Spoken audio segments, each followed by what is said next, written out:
So far, you've learned how to take derivatives of explicit functions, things like y equals x squared, y equals e to the x, things where y is solved as a function of x. But there's another kind of function that we call implicit functions. If you have an equation like x cubed minus 2xy plus y cubed equals 0, then that defines a curve in the xy plane. And though y is not solved as a function of x, there is some sort of dependence of y on x.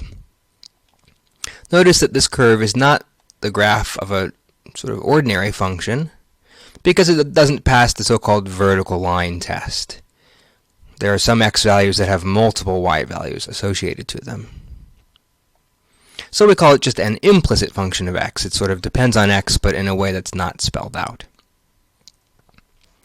Now, if we take a point on this curve, like the point 1, 1, well, it still makes sense to sort of zoom in on that point and to see what the graph looks like locally. Remember, one of the important things that a derivative tells you is sort of about the local properties of a function, how it sort of looks like a linear function if you zoom in. So let's zoom in for a while on that point until the graph looks more or less like a straight line. And after zooming in enough, here it looks like it's a straight line, and it looks like that line has a slope of approximately -1. Right, I go over 5 units here and down 5 units here.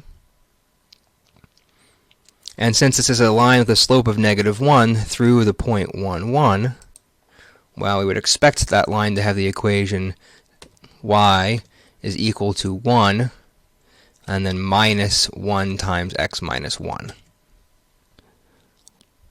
Right, so that's the graph of the tangent line. If we zoom back out, we can really see that that black line skims the curve right at that one point, and as we zoom in enough, then you can't tell apart the green curve from the black line anymore. Okay, so how do we find the slope of the graph like this? How do you find the derivative of an implicit function? Well, for that, we're going to need a new technique, and that is what we call implicit differentiation, which we'll study next.